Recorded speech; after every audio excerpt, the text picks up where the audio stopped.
우리가 이곳에 앉아 있는 것은 우리의 노력이 아니고 우리의 의지가 아니고 예수님께서 우리를 초청하셔서 이 귀한 자리에 온 줄로 믿습니다.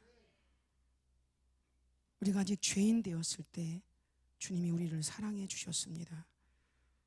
우리가 주님 앞에 용서받을 수 없는 죄악 가운데 있는 인생일 때 주님이 우리를 보시고 긍휼히 여겨 주셨습니다.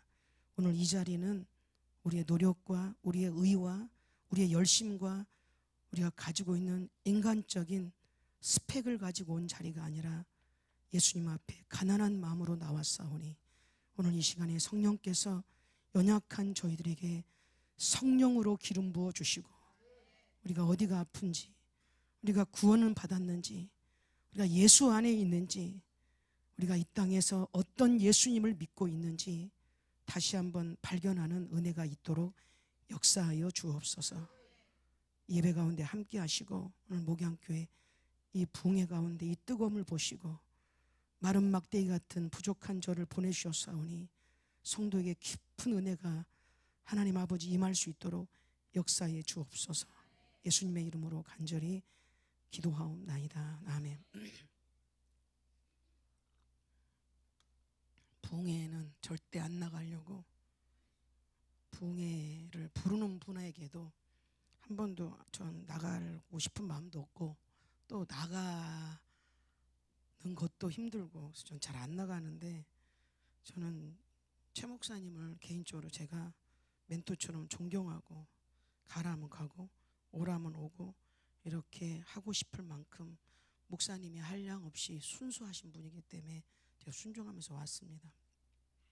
특히 저는 붕해 갈 때 이렇게 말씀을 전할 때 준비를 하나도 안 해갖고 갑니다.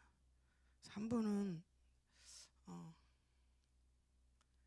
그 요양병원에 저에게 그 권찰이 한 사람이 총괄을 맡았는데 저한테 와서 예배를 인도해 달라고 하더라고요. 그냥 이렇게 몇 명이 모여서 그 크리스찬들이 몇 명 있는 스태프들만 예배를 드려 달라고 하는 줄 알고 그래 알았어 기도해 볼게 라고 했더니 거기에 그 요양병원에 원목 목사님이 전화가 왔어요.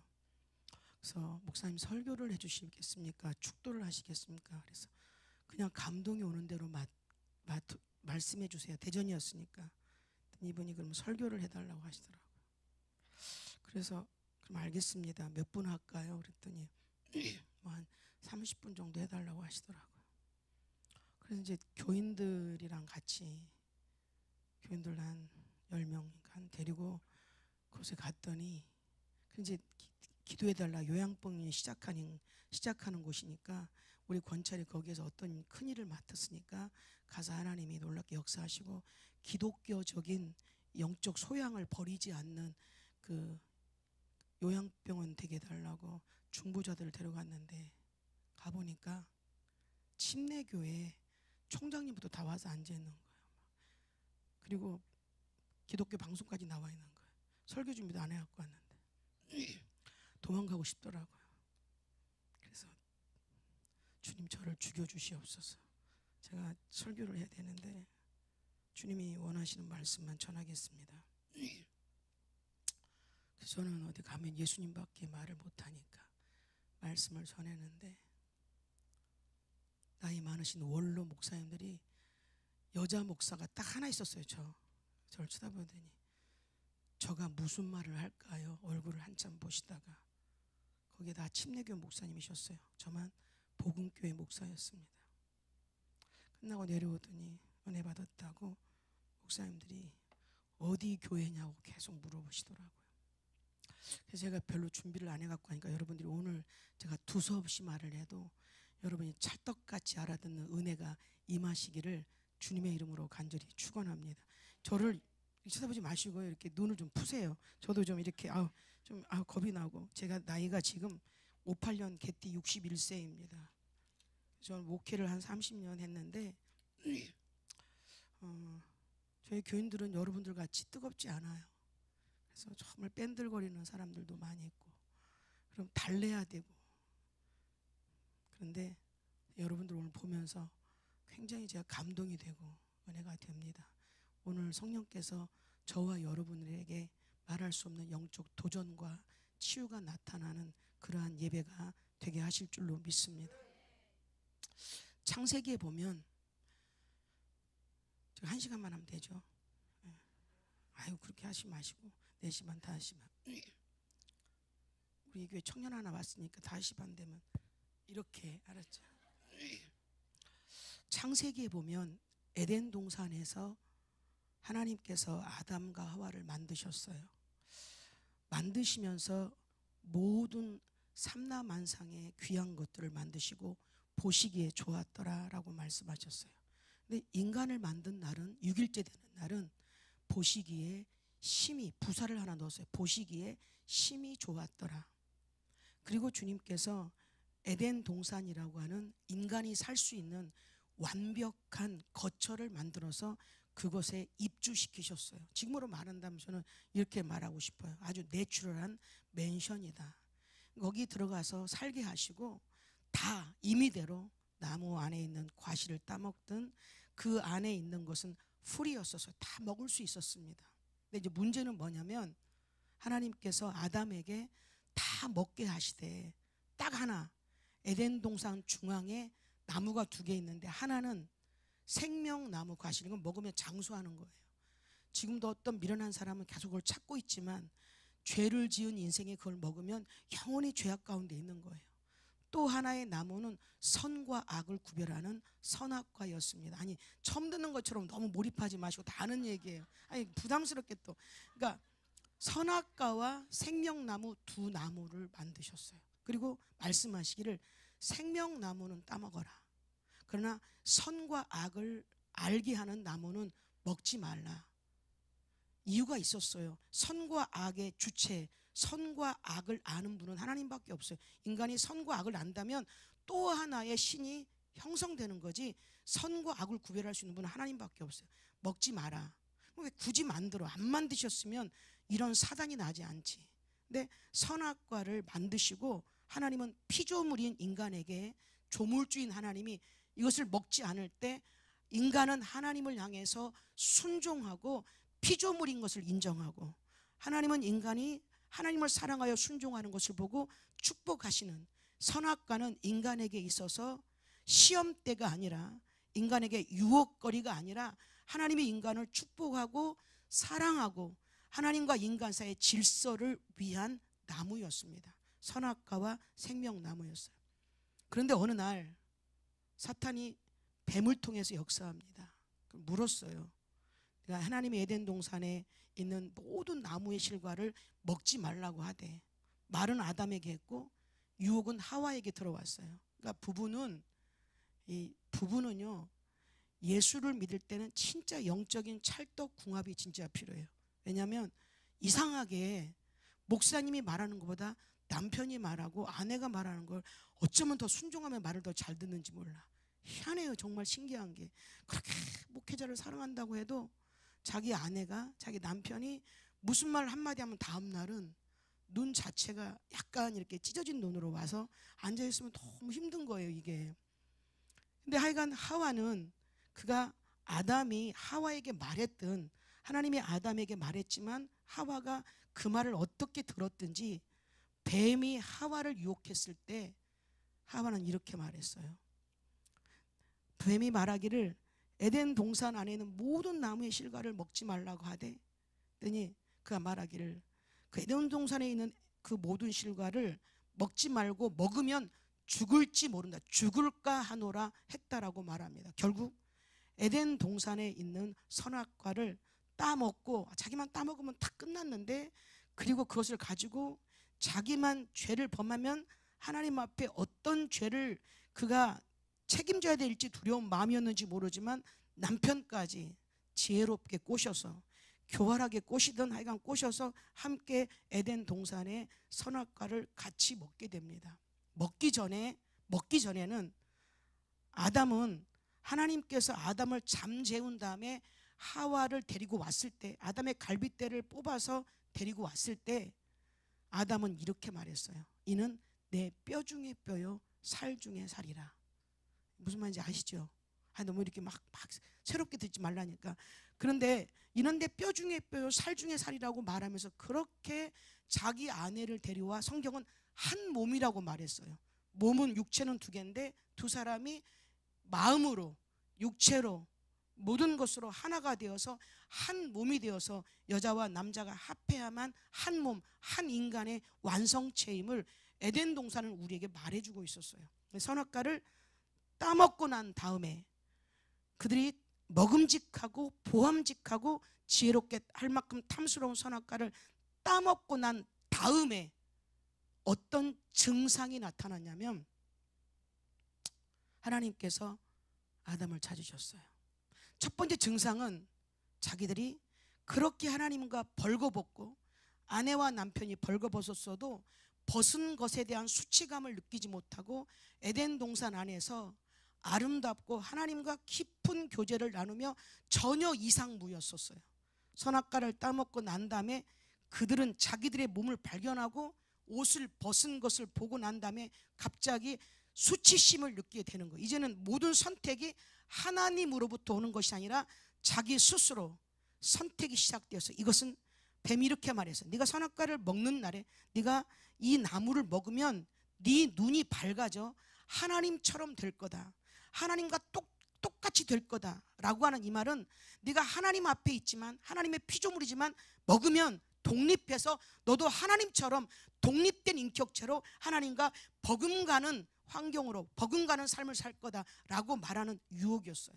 따먹고 난 다음에 인간은 모든 생각과 자기 마음속에 들어오는 모든 것들은 하나님께 묻는 것이 아니라 하나님으로부터 나오는 것이 아니라 자기가 스스로 결정하기 시작해요. 벗었어요. 부끄러웠어요. 무화과 나무 잎사귀로 자기 몸을 가렸는데 햇빛이 있으니까 갑자기 다 떨어지고 자기들이 만드는 자기들의 옷은 자기들의 수치를 영원히 가려줄 수 없는 거예요. 인간은 자기가 하나님을 떠나서 우리가 하나님을 떠나서 우리의 방법대로 수고하고 애쓰고 노력하고 그렇게 몸부림쳐도 우리가 가지고 있는 수없는 수고와 열심을 가지고는 우리가 완성된 삶을 살 수 없는 것이 인생이에요. 이건 예수 그리스도 안에 사는 사람은 이것이 정답이라는 걸 느끼고 살아야 돼요. 그런데 그래서 하여간 벗었으므로 그들이 두려운 마음이 드는 거예요. 그런데 성경은 이렇게 말해요. 저녁 때 대낮에 딱 따먹고 난 다음에 나타나서 갑자기 뺨을 때리면서 너희들 왜 먹었어라고 하시지 아니하시고 밤이 날이 서늘할 때 저녁 때 시간이 좀 지났을 때 주님께서 아담을 부르세요. 이건 아담을 불렀다라는 것은 M-A-N이 아니라 M-E-N이 복수예요. 아담과 하와를 같이 부르는 거예요. 아담을 부르시는 거예요. 아담아 내가 어디 있느냐. 그때 아담이 제가 여기 있습니다. 저 여기 있어요 라고 말하지 않고 제가 벗었으므로 숨었습니다 라고 동산 나무 사이에 숨어서 말하는 겁니다. 마음이 아프신 하나님이 물었어요. 내가 언제 너를 벗었다고 하더냐. 벗었어도 함께 주님과 행복하게 살았던 아담이 선악과를 따먹고 난다면 벗은 것은 수치라고 스스로 결정하고 주님이 불렀을 때 제가 여기 있나이다라고 말하는 것이 아니라 벗었기 때문에 나는 당신 앞에 나갈 수 없습니다라고 하나님 앞에 나가는 걸 주저하는 인생으로 자기가 스스로 하나님과 등을 지는 인생으로 선택하며 살아가는 불순종의 인생이 돼버리고 말았어요. 근데 하나님께서 물으셨어요. 너 왜 선악과 따먹었지? 우리는 이 말씀을 마치 우리가 갖고 있는 나쁜 성향에서 하나님은 인생을 추궁하는 거야 라고 말하지만 추궁이 아니었어요. 원래 이 말은 이거예요. 아담아 너 어디 있어? 너 왜 선악과 따먹었어? 이렇게 물어보시는 거예요. 너 왜 따먹었어? 너 빨리 얘기해. 얘기 안 하면 싹 죽여. 이게 아니었단 말이에요. 너 왜 선악과 따먹었어? 그때 아담이 이렇게 말해요. 이는 내 뼈 중에 뼈요 내 살 중에 살이라고. 자기 아내가 돌아와 자기 아내를 만들어서 주님이 데리고 왔을 때 이 여자가 자기의 가치관에서 자기의 생각에서 몸매건 얼굴이건 모든 것들이 정확하게 하나님이 주신 것이 너무 마음에 들어서 내 뼈요 내 살이요 라고 기뻐했던 그가 왜 이렇게 만들었느냐고 내 취향이 아니라고 말하지 않냐고 너무 좋아했던 그가 너 왜 선악과 따먹었지라고 말했을 때 아담은 이렇게 말했어요. 당신이 주신 저 여자가 먹으라고 해서 먹었습니다. 다시 한번 얘기할게요. 당신이 주신 저 여자가 먹으라고 해서 먹었습니다. 어떤 의미입니까? 자기가 아무런 잘못이 없고 제가 하나님 당신이 이런 사람 만들어줬으니까 이 사람이 범죄했기 때문에 나도 범죄한 겁니다. 물을게요. 자기가 피해자입니까? 아니면 자기가 가해자입니까? 대답을 하시라니까요. 아니 왜 듣기만 하고 고개만 끄덕거려.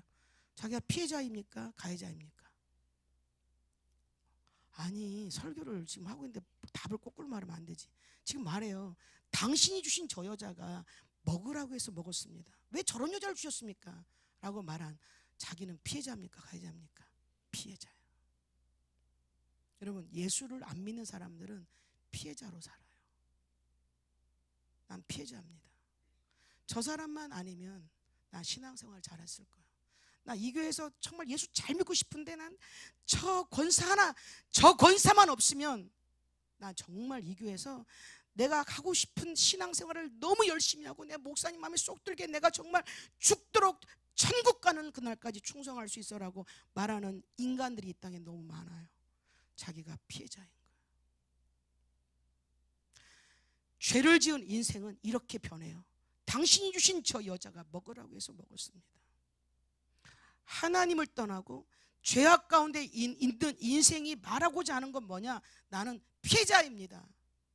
내가 저 여자가 아니었으면 난 더 잘 살 수 있습니다. 주님 나를 이렇게 잘 만들어 놨으면 나에게 좋은 환경 주고 좋은 남편 주고 좋은 아내 주고 내가 좋은 가정 주고 좋은 가문 주고 좋은 교회 줬다면 저는 예수를 너무 잘 믿고 내가 이 땅에서 내가 하나님의 놀라운 은혜와 이름을 힘입어서 내가 죽도록 충성하는 하나님의 최고의 청지기가 되었을 것입니다라고 지금도 말하는 그러한 그리스도인들이 이 땅에는 너무 많이 있다라는 거예요.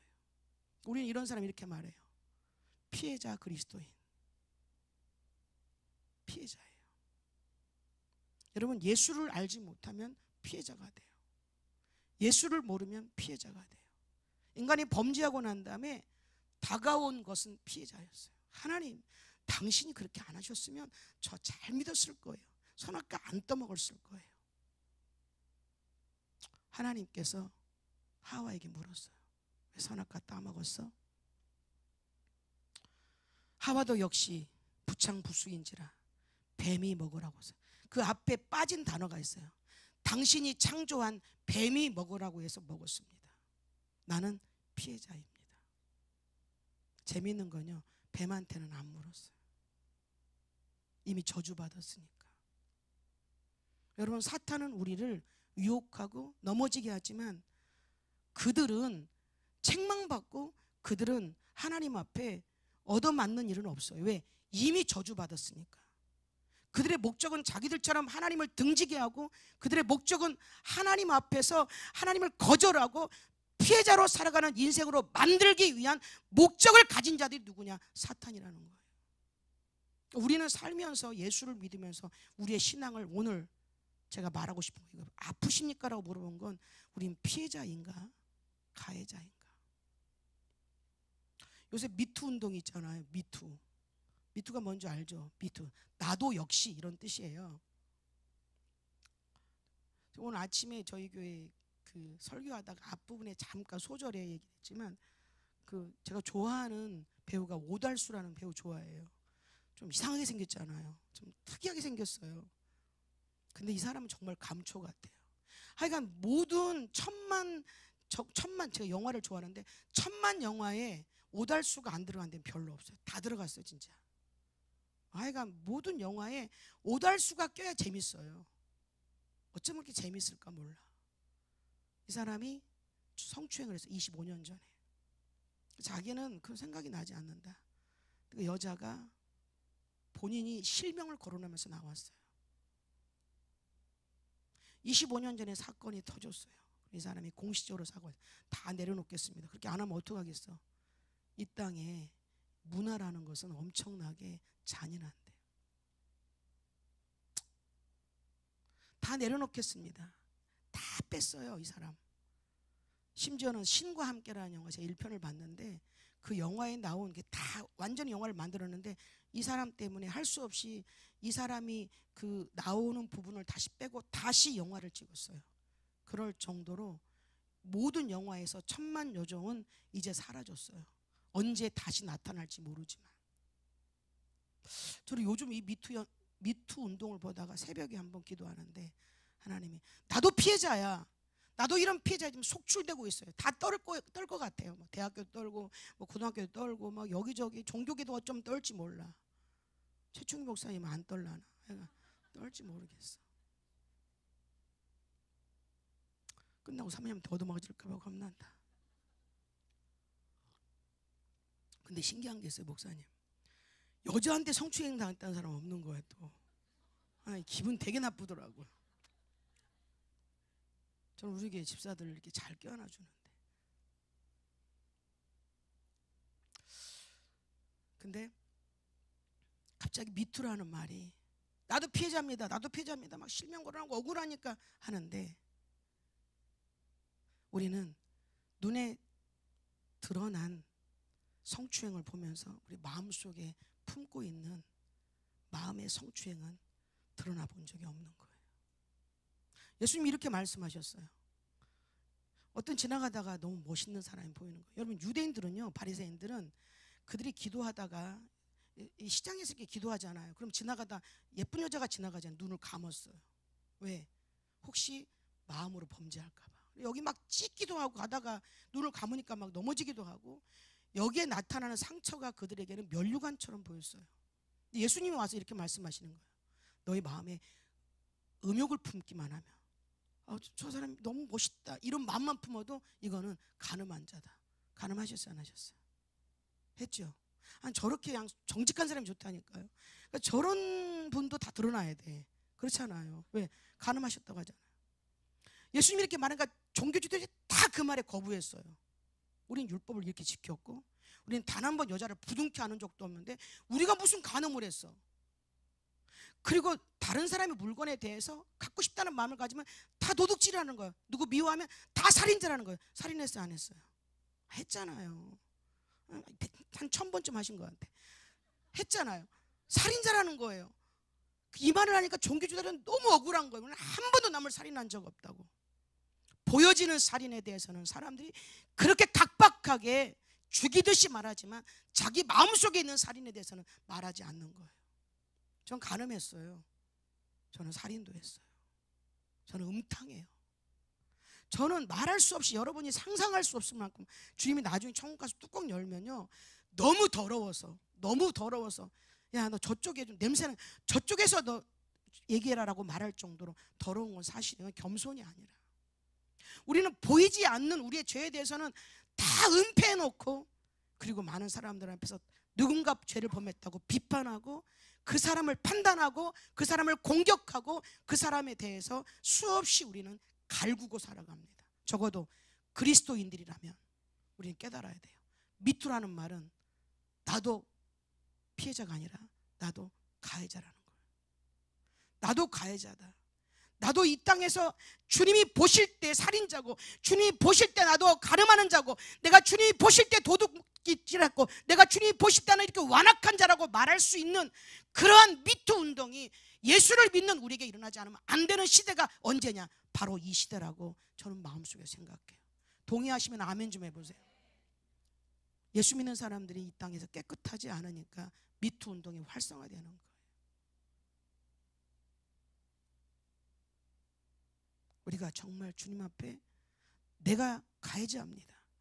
내가 이 땅에서 하나님의 나라를 위해서, 우리 민족을 위해서, 이 시대의 이 정치를 위해서 수없이 흔들리는 세상의 수많은 환경과 사건 앞에서 우리가 뼈가 닳도록, 녹슬지 않도록 생명 걸어서 주님 앞에 기도했다면 이 민족이 여기까지 왔겠느냐? 미투 운동, 우리는 가해자다.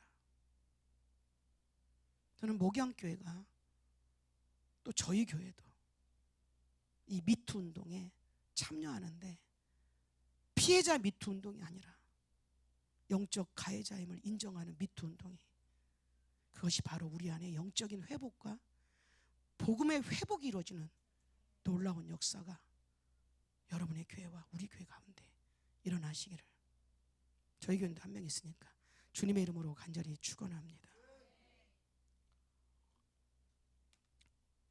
동의하시죠? 자면 안 돼요. 전 자면 쫓아낼 거예요. 저에게선 자면요, 제가 꼭 얘기를 해요. 왜냐하면 옆에 사람도 졸더라고요. 뒷사람도 졸아요. 이상하게 졸음은 굉장히 사슬처럼 함께 동반자처럼 졸게 하더라고요. 결국 인간은 범죄하고 나왔어요. 그리고 그들은 하나님께서 에덴 동산 안에서 선악과를 따먹은 인생은 이제 자기들이 독립해서 자기들이 하나님인 거예요. 선과 악을 자기들이 구별하겠대요. 죄를 지은 인생은 하나님과 함께 살 수 없었어요. 생명나무 과실을 먹는 건 그들에게 있어서 축복이 아니라, 죄 지은 인간이 오래 사는 것은 복이 아니라 저주예요. 하나님은 그들을 사랑해서 에덴 동산에서 쫓아내세요. 사랑하는 여러분, 우리가 주님 앞에 살아가면서 하나님의 소관 안에 우리가 있다라고 한다면, 우리의 생사화복을 주관하실 때 생만 주관하시는 것이 아니라 사도 주관하세요. 복도 주관하시지만 화도 주관하세요. 이것을 여러분들이 아멘만 하시면 안 돼요. 생도 주관하시지만 사도 주관하세요. 복도 주관하시지만 화도 주관하세요. 그렇다면 우리의 인생에 하나님이 우리에게 주관하시는 모든 것을 인정하는 것이 신앙이고 믿음이고 주님의 자녀로서 살아가는 영적 도리라는 사실을 믿으시면 크게 아멘 하십시다. 그래서 선악과 따먹은 그들은 쫓겨났어요. 쫓겨난 게 아니야. 사랑으로 내보내셨어요. 내보내셨어요. 그들은 이거 창세기 다 하려면 힘든 가인과 아벨까지만 하려고요. 그리고 이제 이거 본론을 얘기하죠. 그리고 난 다음에 에덴 동산 밖에서 머물렀어요. 아담은 가인과 아벨을 낳았어요. 여러분 성경 읽으시죠? 자, 지속적으로 하루에 한 번씩 한 장이라도 매일, 아니 거짓말 시키면 안 되고 주님이 보고 계시니까. 자, 저기도 깨우세요. 뒤에 깨우세요. 네. 자, 자기는 하루에 한 장씩이라도, 우리 교인들도 그렇게 성경 하루에 한 장씩 읽는 인간은 많지 않으니까 여러분 걱정하지 마시고, 괜히 목사님 얼굴 세워주려고 거짓말 하지 마시고, 하루에 한 장이라도 성경을 항상 대하는 사람만 손 들어보세요. 참 정직하시다. 바짝 드세요 이렇게. 네. 고맙습니다. 성경을 한 번도 그냥 일주일 내내 안 읽고 주일날 교회 와서 잘 읽은 척하고 주님 쳐다보면서 이렇게 별로 읽지 않는 사람은 자기 솔직하게 한번 손 들어보세요. 손 좀 이렇게 들으세요. 좀 이렇게 하지 말고. 여기는 뭐예요? 박쥐요? 읽지도 않고 안 읽지도 않고 뭐예요? 나 지금 여기 때문에 물어봤는데 다시 성경을 일주일 내내 안 읽고 그냥 주일날 교회 와서 또 안 읽으면 안 되잖아. 왜냐면 오늘 성경 이거 읽어야 되잖아. 먼지 다 막 털고 막 이렇게 하고 난 다음에 너무 먼지가 나서 후 부르니까 막 눈에 들어갔어. 그래서 막 눈 이렇게 하고 막 눈약 넣고 봐. 이게 성경을 일주일에 그냥 한 번 정도 보는 사람은 솔직하게 손 들어보세요. 둘 중에 하나는 손 들어야 돼. 안 들면 놀이 시킬 거예요. 빨리 손 들어보세요. 뭐예요 여기는? 맨날 읽으세요? 맨날 여기 앞에 맨날 읽으세요? 아니 왜 그렇게 박쥐처럼 안 읽는데 또 안 들어? 앞에 목사님이 계시니까 또 눈치 보니까. 다시 자기는 일주일에 딱 한 번만 읽고 그냥 거의 안 읽는 사람은 솔직하게 좀 이렇게 높이 드세요. 주님 불쌍히 여기시게. 자, 높이 드세요. 자, 저도 높이 들었어요. 빨리 드세요. 예. 둘 중에 안 들면 안 돼요. 지속적으로 성경을 보는 사람 흔들어 보세요. 가운데 있는 사람 뭐예요? 제 눈이 매의 눈이에요, 여러분. 부탁해요. 여러분, 하나님의 말씀은, 그리고 새벽 예배를 매일 나오면 문제가 안 되지만, 여러분이 하나님의 말씀은 먹었다 안 먹었다 먹었다 안 먹었다 라고 얘기하면 죽을까 하노라 이렇게 말해요. 그래서 제가 축복할게요. 조는 것도 은사가 아니라 마귀가 역사하는 거예요. 제가 41금식 27살 때 할 때 대성상 기도원에서 했어요. 그때 간첩이셨던 할머니 하나가 이제 귀하에서 거기에서 머무셨어요. 근데 이분이 맨날 예배 시간에 조는 거예요. 그때 기도원에 원장이 없어서 금식하면서 설교했어. 맨날 조는 거죠. 내가 물었어요. 하루는 권사님, 왜 이렇게 조세요? 했더니 목사님 하나님의 사랑하는 자에게 잠을 주신다고 했다는 거야. 조는 건요 하나님이 주시는 게 아니라 마귀가 주는 거거든요. 여러분 지금은 죽을까 하노라 하면 안 돼요. 죽는다, 정령 죽으리라 라고 정확한 의사 표명을 해야 마귀가 역사하지 않아요. 문설주의 어린 양 피를 바르지 않고 발랐으면 애굽 사람들이 보고 저 집은 신을, 애굽의 신을 믿지 않았으니까, 개종하지 않았으니까 죽여야 되겠다고 생각하면서 그것에 대해서 블랙리스트에 오를까봐 바르지 않았던 집은 다 죽었어요. 발라야 살았어요. 그러니까 신앙은 읽었다 말았다 읽었다 말았다 이건 안 돼요. 제가 오늘은 저 좀 보세요. 저 우리 교인들이 얼굴 잘 안 쳐봐요. 부끄러워. 근데 여러분들은 볼 수 있어요. 내 교인이 아니니까. 축복할게요, 여러분. 하나님 말씀을 한 절이라도 좋아요. 매일매일 주의 말씀을 대하시기를. 이제 아멘하면 빼다 먹지도 못해. 그러니까 아멘하고 안 읽으면 병이 나든지 뭐 아프든지 뭐 이러면 제가 안 그랬어요. 약간 제가 말하는 거. 매일매일 하나님의 말씀을 대하시기를. 대신 아멘 안 하면 노래 시킬 거예요. 주님의 이름으로 간절히 축원합니다. 말씀 읽으세요. 여러분들은 정말 은혜스러운 분이에요. 우리 교회 말씀이라고 하면 이렇게 웃어요. 그냥 하도 제가 마음 착하게 이렇게 행동을 하니까 별로 이렇게 저를 안 무서워하는데, 여러분 제가 손님이잖아요. 대답을 해주시면 말씀 읽으시기를 주의 이름으로 간절히 축원합니다. 가인과 아벨을 낳았어요. 아담과 하와가 어떤 마음으로 살았느냐는 성경에 나타나지 않지만 추론이라는 단어를 볼 때 그들은 하나님에 대한 마음에 속죄함이 있었을까 없었을까? 있었어요. 날마다 제사를 드렸어요. 가인과 아벨에게 제사를 드리라고 말씀했어요. 그들은 하나님 앞에 제사를 지냈어요. 가인도 제사를 지내고 아벨도 제사를 드리고. 또 어느 날 하나님 앞에 가인과 아벨이 제사를 지냈어요. 가인은 땅의 것으로 드렸어요. 아니, 가인은 땅의 것으로 드렸어요. 아벨은 짐승을 잡아서 드렸어요. 근데 하나님이 가인 건 받지 않으시고 아벨 것만 받으셨어요. 여기서 팁을 하나 드릴게요. 하나님은 어떤 제사는 받으시고 어떤 제사는 받지 않으신다. OX 시작. O. 어떤 것은 안 받으세요. 저희 교인 중에서 토요일마다 복권을 사요. 로또 복권. 아예 얘기하고 사요. 그 사람은 청년인데 저 오늘 나가다가 복권 삽니다. 그래요. 왜 복권을 사려고 하는데, 복권 사서 되면 목사님 좀 드릴게요 막 이러더라고요. 나눠 먹자는 거예요. 근데 하나님이 받으시는 돈이 있고 받지 않으시는 게 있어요. 도둑질 많이 해서 하나님 이거 하나님 앞에 드립니다, 살인해서 하나님 앞에 드립니다라고 하면 하나님이 그 마음이 어떠한지 하나님 판단하시겠지만 모든 돈을 다 받지 않아요. 제사도 모든 걸 받지 않아요. 어떤 분들은 물론 신학적인 부분 안에서 약간의 차이는 있지만 하나는 피해 제사고 하나는 피해 제사가 아니었다라고 말할 수도 있지만, 그러나 그걸 다 떠나서 성경이 말하는 데까지 간다면 가인과 아벨의 제사에 차이가 있었어요. 아벨은 히브리서에서 이렇게 말해요. 믿음으로 제사를 드렸고 그 제사를 드린 것을 하나님 받으실 것을 믿었대요. 그는 하나님이 받으시는 제사를 드렸어요. 가인은 믿음으로 드린 것이라고 말하기는 엄청 어색한 것이 뭐냐면, 그의 제사를 받지 않았을 때 하나님, 내가 하나님께 드리는 제사를 주님이 받지 않았으니 주님 내가 뭐가 잘못했는지 용서해 달라고 무릎을 꿇고 두 손을 들고 하나님 앞에 통회하지 않았어요. 안색이 변하고 동생 것만 받는 자기 제사를 받지 않은 하나님을 향해서 거절하는 몸짓의 그러니까 제스처를 취하는 거예요.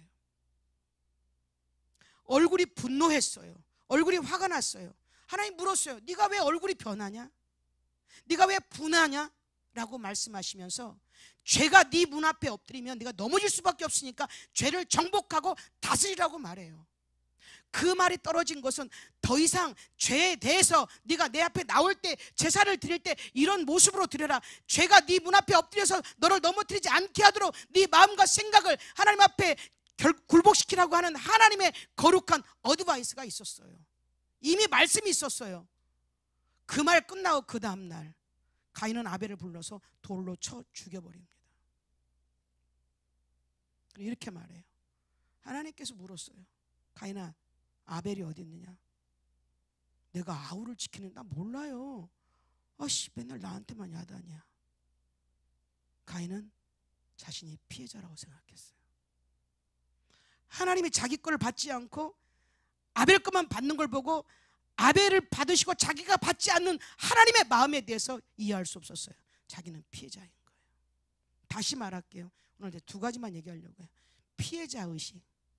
여러분, 교회 안에서 내가 은혜 못 받는 건 저 사람이 내가 딱 예배드리러 들어올 때 나한테 나쁜 소리 딱 한마디 했기 때문에 나 기분 잡쳐서 나 예수 오늘 은혜 못 받고 예수 믿는 마음이 싹 사라지고 난 돌아갈 거라고 하는 건 내가 피해자인 거예요. 그건 신앙에 문제가 있는 거예요.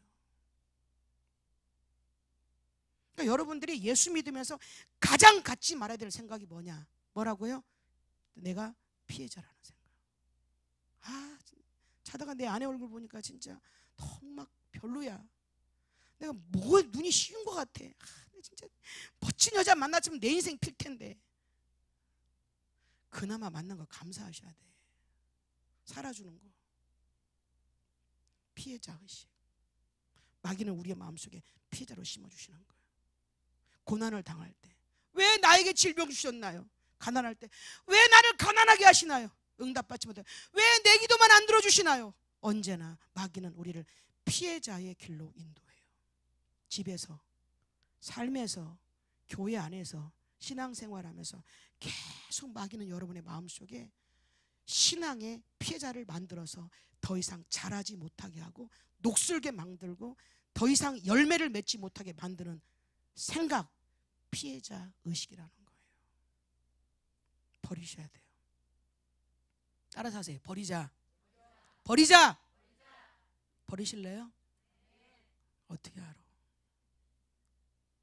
버리셔야 돼요. 27살 때 예수전단에서 훈련을 좀 받았는데 한 6개월 정도. 그 해만 대전에서 했어요. 그 해만. 그래서 대전에서는 어떻게 제가 내 친구랑 같이 이렇게 신청했다 저만 됐어요. 6개월 동안 훈련 받는데 3개월은 공부하고 3개월은 아우리치라고 해서 전도를 나가요. 근데 외국 사람이 와서 강의를 해서 그때 저랑 같이 받은 사람이 최민수가 같이 받았어요. 영화배우 최민수가 저랑 같이 2기로 받았어요. 그때는 강효실 씨라고 하는 최무령 강효실이랑 이 두 분 사이에 낳은 자식이었는데 아주 서울 예전 다녀가지고 뺀들뺀들해갖고 자기 부모가 보내니까 엄마가 보내니까 그래서 엄마가 예수를 잘 믿었거든요. 그때 이런 말을 했어요. 잊어버리지 않아요. 어떤 미국에 오신 목사님이 강의하시면서 하나님은 우리를 바로 여기에 심어주셨다. 바로 여러분이 서 있는 이 자리 목양교에 심어주셨다. 여러분이 꽃을 피워야 될 자리는 밖에 나가서 다른 교회 순복음교회가 아니라 다른 장로교 아니라 여기 여러분이 서 있는 이 자리에서 꽃을 피고 열매를 맺어야 될 역사적인 사명이 있다 없다? 있다는 사실이에요. 이걸 얘기하는 거예요. 만약에 하나님 우리를 광야 한가운데 심었어. 저 광야는 못 맺어요. 그러니까 저 좋은 화단에 심어주면 30배, 60배, 100배 결실을 마음껏 맺어드리겠습니다라고 해도 그것은 순종이 아니에요. 심어주신 곳에, 심겨진 곳에, 여러분이 심겨진 가정에, 아니 남의 아내한테 잘하는 건 여러분 좋은 게 아니에요. 그거 오해받는다니까. 남의 남편한테 잘하는 건 그거 오해받아요. 그거 불륜이에요. 불륜. 내 남편, 내 아내, 내 자식, 내게 심겨주신 장소에서 열매를 맺는 것이 열매지. 아니 남의 남편한테, 아니 집에서는요 막 자고 일어나고 막 눈곱이 막 잔뜩 껴가지고 막 옷도 막 제일 더러운 거 며칠씩 안 빨았고 냄새 나는데 밖에 나갈 때는 막 너무 예쁘게 하고 나가는 거야. 그러니까 소방 맞는 거예요. 바꾸셔야 돼요. 전 결혼을 안 해봤지만 바꾸셔야 돼요. 저 싱글인데 바꾸셔야 돼요, 여러분. 진짜 우리 교회도요. 집에 가면 막 진짜 옷도 막 저는 제일 싫어하는 게 뭐냐면 그 옷 있잖아요. 그 잠옷바, 수면 바지. 수면 바지는 입고 나와서 인사하는데 깜짝 놀랐어. 너무 민망해 여자가. 근데 제가 중국에 선교하러 갔더니요. 방 큰 거 하나에다가 내복이 잠옷이야. 남자가 여자가 딱 달라붙은 내복. 머리를 어디다 두를 수가 없었고 그리고 이불을 쫙 이렇게 까는 거예요. 또 이렇게 쫙 깔어. 내복 다 입고 이게 잠옷이니까 선생님이라고 해요. 선생님 안녕히 주무세요. 얘기하는 내몽고 갔을 때. 아니 여자들은 또 괜찮아. 남자들 막 내복 딱 달라붙으면 무슨 느낌인지 아시죠? 죄송하지만. 그래서 집사님 안녕히 주무세요 하고 막 그거 안 쳐다보려는데 막 그럴 때 더 쳐다보고 싶어. 내가 심겨진 곳 바로 이 자리예요. 여러분, 여기서 꽃을 피고 여기서 열매를 맺어야 돼요. 여러분이 만약에 내가 여기 심겨진 이곳이 아니라 여기만 아니면 나 잘 열매를 맺을 수 있어, 그건 거짓말이에요. 하나님은 여러분을 여기에, 여러분의 가정에, 여러분의 삶에, 이곳에, 때로는 광야 같은 환경에 있는데 거기에 심으셨어요. 왜? 거기서 열매를 맺으라고. 문제는 열매를 맺게 하시는 것이 하나님이지 우리가 아니라는 사실이에요. 여러분, 가인이 아벨을 죽이고 난 다음에 하나님이 네 아우 아벨을 드냐, 내가 아우를 지키는 자입니까? 뭡니까? 왜 그러시는 건데요? 그는 피해자가 되는 거예요. 피해자는 하나님을 원망해요. 피해자는 죽이고 싶은 마음을 그 안에서부터 자기 스스로 제어하지 못하면 자살로 끝나든지 죽이든지. 하나님을 모르는 자들의 극단적인 상태는요, 부끄러운 거는 이 시대에 장로가 목매달아 죽었대. 그럼 장로 이름 뗐으면 좋겠어. 목사도 목매달아 죽었어. 이름 뗐으면 좋겠어. 집사는 아니라고. 이 시대에 우리는 끊임없이 나는 피해자라고, 나는 이 땅에서 이렇게만 하지 않았으면 나는 정말 잘 믿고 잘 신앙생활하고 축복받고 은혜 가운데 나는 승리자였을 거라고 말하는 우리의 삶에 있어서 누군가가 나의 인생에 있어서 나의 발목을 잡았기 때문에 내가 이렇게 됐다라고 말하는 우리의 변명은 피해자의 근성이지 하나님 앞에 드려지는 신앙의 고백이 아니라는 사실이에요. 미투 운동, 우리는 가해자다. 미투 운동 아세요 여러분? 이제부터는 미투, 나도 성추행 당했습니다가 아니라 미투, 나도 역시 가해자다. 아멘. 아멘. 여러분의 의식 가운데 예수 그리스도를 믿는 정확한 의식이 없으면 이 시대는 살아갈 수가 없어요. 좀 우리 교회한테 이렇게 잘 물어봐요. 가끔 주일날 사업하는 사람한테, 사업하는 사람 있죠. 주일날 사업하는 사람한테 1,000억 줄 테니까 11시 예배 빠져. 그럼 당신은 뭘 선택하시겠습니까? 사업하는 사람한테 물었어요. 사업하시는 분 장로님 계시다며요. 누구세요? 장로님이세요? 사업하세요? 그럼 막 얘기를 하셔야지. 아닌 것처럼 있다가 할 수 없이 예 이렇게 하지 마시고. 물을게요. 1,000억짜리 거래가 있단 말이에요. 근데 11시 예배 때 하자는 거야. 어떻게 하실래요? 지금 말하는 말이 하나님이 들으신 거 정확하게 얘기하세요. 진짜요? 박수 한번 쳤으면 좋겠다.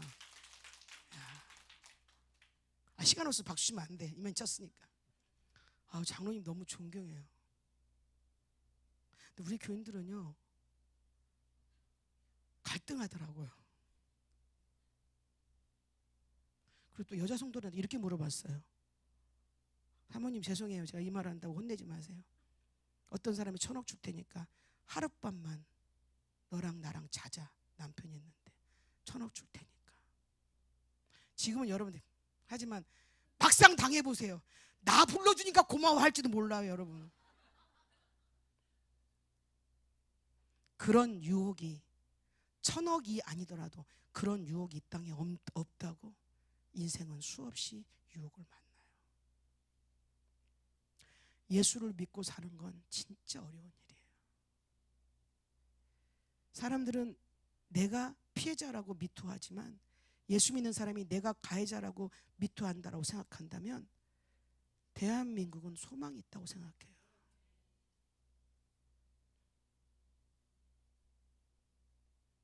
저는 때로는 목사님들이 성추행하고 또 어떤 목사님은 가정에 갔다가 걸려가지고 이런 일을 당할 때 이런 생각이 들어요. 저는 그래서 저분은 하나님이 사랑하신다. 왜? 까발려지니까 회개 안 하면 끝나는 거고 적어도 회개할 수 있잖아요.